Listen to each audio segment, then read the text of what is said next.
within my role that the the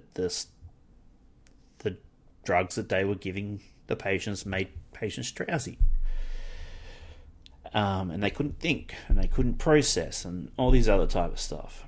And this is another thing that I really want to emphasize is that it's not just somebody grabbing a hold of you that can be traumatizing. I did have one patient who said being made to take medication was like being held down by 10 people and not being able to do anything. And that's sad. That's really sad. And that's not how we should be treating people who are in the most vulnerable state they are in probably in their whole entire life, other than being a baby. But that's a different story. So I think eliminating seclusion and restraints is a good start.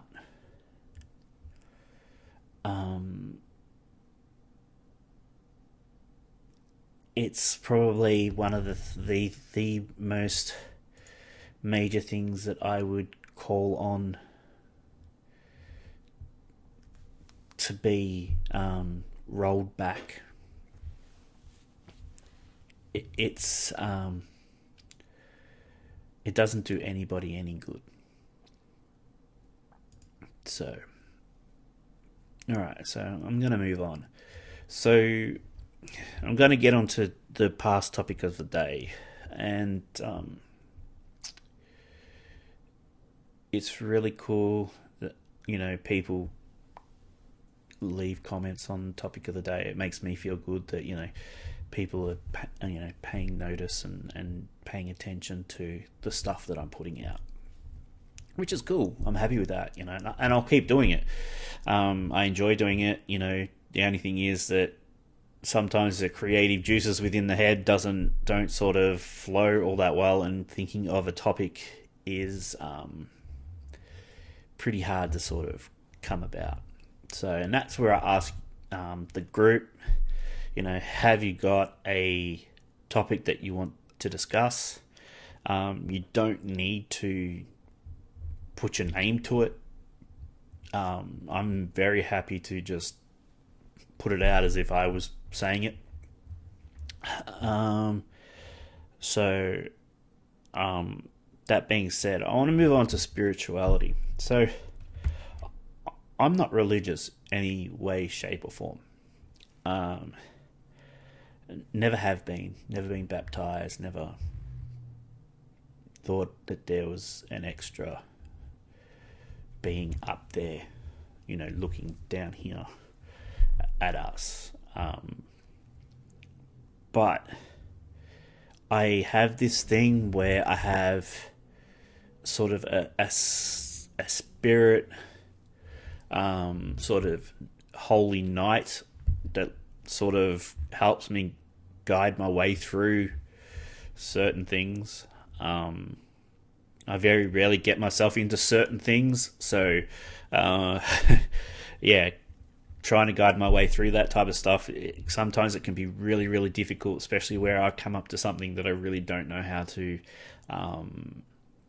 deal with. So that's my sort of higher being person that I look to. Someone who can defend the bad stuff, but also heal themselves if they've been injured, hence the Holy Night. So I don't have anything against people who hold religious views. That's totally up to you. That's cool. I will never ever force my opinions of religion on anybody. I think everybody has a way of getting through things, has some sort of spirituality, whether they talk to, a picture on the wall, or, anything. They, talk to, in regards to making life better, and all that type of stuff. So, and I think having some sort of spirituality is really important when dealing with the really, really hard times, because you have to come to the you got to be happy within yourself that everything's going okay, but having that extra little bit of something that gives you a little bit more courage, or I know my holy night, people call it a paladin, I call it a holy night, helps me get out of the house, well, when it does, but I get out of the house and do things for myself, and that's something that I really lack on a personal side. I lack the ability to go and interact with people.